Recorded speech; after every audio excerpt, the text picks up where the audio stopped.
મારા વાલા પ્રિયો, ઈસુ ખ્રિસ્તના નામથી હું તમને પ્રેમાળ શુભેચ્છા પાઠવું છું। આ દિવસ તમારા માટે આશીર્વાદિત દિવસ છે। પ્રભુ ઈસુ તમને એક મહત્વપૂર્ણ સલાહ આપવા જઈ રહ્યા છે। એવું એક દિવસ છે। શું તમે પ્રભુની સલાહનું પાલન કરશો? જ્યારે તમે તેનું પાલન કરશો ત્યારે જ તમે તે આશીર્વાદ મેળવી શકશો। સારું, તે બાજુ પર મૂકો। આમાં ગોડ્સ વાઇનયાર્ડ આમ શું લખેલું છે આમ વિચારો છો? પરમેશ્વરની દ્રાક્ષાવાડી આમ છે, અને આ ઇમારત એ છે જ્યાં ઈસુના દ્રાક્ષાવાડીનું કાર્ય થાય છે। આ તે કાર્યાલય છે, અને આની અંદર ઘણા બધા વિભાગો કાર્યરત છે। બાળકોની સેવાનો વિભાગ, યુવાનનો વિભાગ, મિશનનો વિભાગ, સુવાર્તાનો વિભાગ, સેવાના હિસાબનો એક વિભાગ, અને મંત્રીઓના પણ સંદેશા વ્યવહાર અને સામયિક સેવાઓના વિભાગો।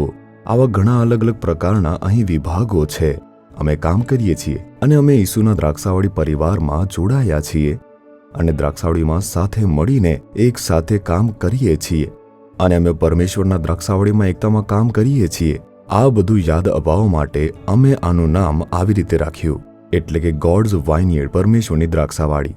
અમે અહીં પ્રવેશતાની સાથે સમજવું જોઈએ કે અમે પરમેશ્વરની દ્રાક્ષાવાડીમાં કામ કરીએ છીએ, અને તે જ કારણ છે કે પરમેશ્વરે આ ઇમારતનું નામ આવી રીતે રાખ્યું છે।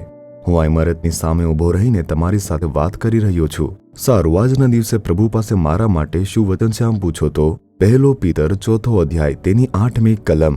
વધુ મહત્વનું એ છે કે એકબીજા પર આગ્રહથી પ્રીતિ કરો, પ્રીતિ બધા પાપોને ઢાંકે છે।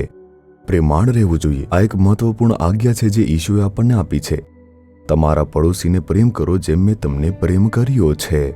આપણી અંદર ખામીઓ છે, નબળાઈઓ છે, ખોટા કાર્યો હોવા છતાં જેમ પ્રભુ ઈસુ આપણને પ્રેમ કરે છે તેમ આપણે બીજાઓની ખામીઓ પણ ન જોવી જોઈએ, કહેવું ન જોઈએ તેમને આ દોષ છે, તેમને આ ભૂલ છે। આ આપણા હૃદયમાં કેવળ નફરત જ પેદા કરે છે। તેથી સૌથી મહત્વનું છે કે ઈસુનો પ્રેમ હોવો જોઈએ। આમ જ પ્રભુ કહી રહ્યા છે, તે બધી બાબતોની ઉપર હોવું જોઈએ। ઈશ્વરનો આત્મા આપણને પિતા દ્વારા ઘણી સલાહ આપી રહ્યો છે। તે બધું લખ્યા પછી કહે છે કે સર્વ બાબતોથી ઉપર એકબીજા માટે તમે ઉગ્ર પ્રેમ રાખો। તે ખૂબ જ મહત્વપૂર્ણ બાબત છે। સામાન્ય પ્રેમ નહીં, તે છે ઉગ્ર હોવો જોઈએ। એકબીજાને સ્નેહથી, વહાલાથી, ઉગ્રતાથી તમે એકબીજાને પ્રેમ કરો। આ પ્રેમ પતિ અને પત્ની વચ્ચે હોવો જોઈએ। આ પ્રેમ માતા પિતા અને બાળકો વચ્ચે હોવો જોઈએ। આ પ્રેમ સાસુ અને વહુ બંને વચ્ચે હોવો જોઈએ। આ પ્રેમ પરિવારોમાં હોવો જોઈએ। જ્યારે તમે પરિવારની અંદર આવો છો અથવા તો તમે કલીસિયાની અંદર આવો છો ત્યારે તમારે એકબીજા માટે ઉગ્ર પ્રેમ રાખવો જોઈએ। તે ખૂબ જ મહત્વપૂર્ણ છે ને? પરિવારમાં મહત્વપૂર્ણ છે। તમારે તમારા કાર્યસ્થળમાં બીજાઓને ઉગ્રતાથી પ્રેમ કરવો જોઈએ। તમારે ધર્મ કે જાતિના આધારે પ્રેમ ન બતાવવો જોઈએ। તેઓ બધા આપણા ભાઈઓ છે, બહેનો છે। દુનિયા ભલે કહે કે ચોક્કસ જાતિના છે, પરંતુ આપણે તેમને ક્યારે અલગ ન કરવા જોઈએ અને તેવી રીતે જોવું ન જોઈએ। બધાને સમાન ઉત્સાહથી પ્રેમ કરવો જોઈએ। આ બધા મારા ભાઈઓ છે, આ બધી મારી બહેનો છે, એવી રીતે પ્રેમ કરવો જોઈએ। તમારા પરિવારમાં શાંતિ કેમ નથી? કેવળ ફરિયાદો છે, જાણો છો? પ્રેમ જ નથી। કારણ કે આ પ્રેમ નથી, તે માટે પતિ પત્ની વચ્ચે સમસ્યા છે, માતા પિતા બાળકો વચ્ચે સમસ્યા છે, સાસુ અને વહુ વચ્ચે સમસ્યા છે, સંબંધીઓમાં ચર્ચોની અંદર જૂથબંધી છે, રાજકારણ છે। કેમ? પ્રેમ નથી। જો તમને ઈસુનો સાચો પ્રેમ છે તો આ બધું જાતે જ દૂર થઈ જશે। એટલા માટે પ્રભુએ આપણને આપ્યું છે, આવી રીતે લખીને આપ્યું છે કે સૌથી ઉપર એકબીજાને માટે ઉગ્ર પ્રેમ તમે રાખો। તમે જેને પ્રેમ કરો છો તેને દોષ ન લગાવી શકશો।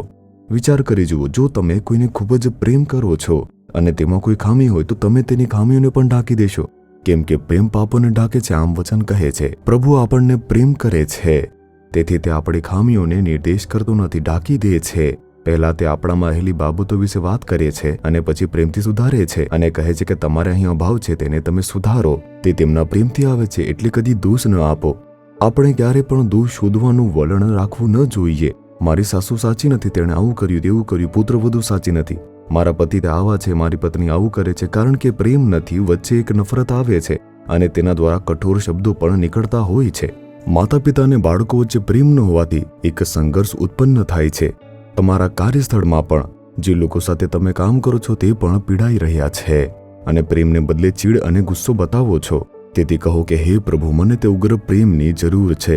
હું ઈસુનો પ્રેમ ઈચ્છું છું। જો આવી રીતે તમે કહેશો અને જો પ્રભુ તમારા હૃદયમાં આટલો પ્રેમ આપશે, તમારી આસપાસ જે કશું પણ બનશે તે તમને અસર કરશે નહીં। નુકસાન પહોંચાડશે નહીં. તમે હંમેશા ખુશ રહી શકશો. શરૂઆતમાં જો કોઈ મારા વિશે કંઈ કહે તે મને ખૂબ નુકસાન પહોંચાડતું હતું. હું રડતો રડતો પ્રભુ પાસે જતો, કૃપા કરીને છોડી દો, સેવા નહીં કરીશ. હું અપેક્ષા રાખતો કે પ્રભુ નફરત કરનારાઓ માટે કંઈક કરે, તેમના વિરુદ્ધ લડાઈ કરે, પરંતુ પ્રભુ કહે છે ના, તેઓ તો આવી રીતે જ બોલશે, આવી રીતે જ લખશે. આજકાલ તેઓ વાત કરી રહ્યા છે, તે દિવસોમાં તેઓ લખતા હતા. તું તેમને માફ કર, ભૂલી જા, પ્રેમ કર. પ્રભુએ મને આવી રીતે શીખવ્યું. કેવી રીતે શક્ય છે? તે જ ઈશુનો પ્રેમ છે. પછી મેં ઉપવાસ કર્યો અને સાથે પ્રાર્થના કરી છે. પ્રભુ સામે હું રડ્યો છું.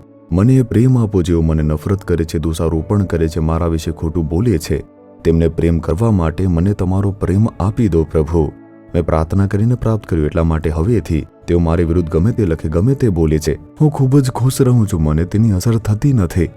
1 મિનિટ પણ અસર થતી નથી. કેમ? કારણ કે પ્રભુએ મારા માટે પ્રેમ રેડ્યો છે. જો તે પ્રેમ તમારા હૃદયમાં આવી જાય તો તમે કોઈની નિંદા કરશો નહીં. તમે બધાને જ પ્રેમ કરશો. તમે તેમની ખામીઓ જોવા કરતાં તેમનામાં રહેલી સારી બાબતો જોઈને તેમને પ્રેમ કરશો.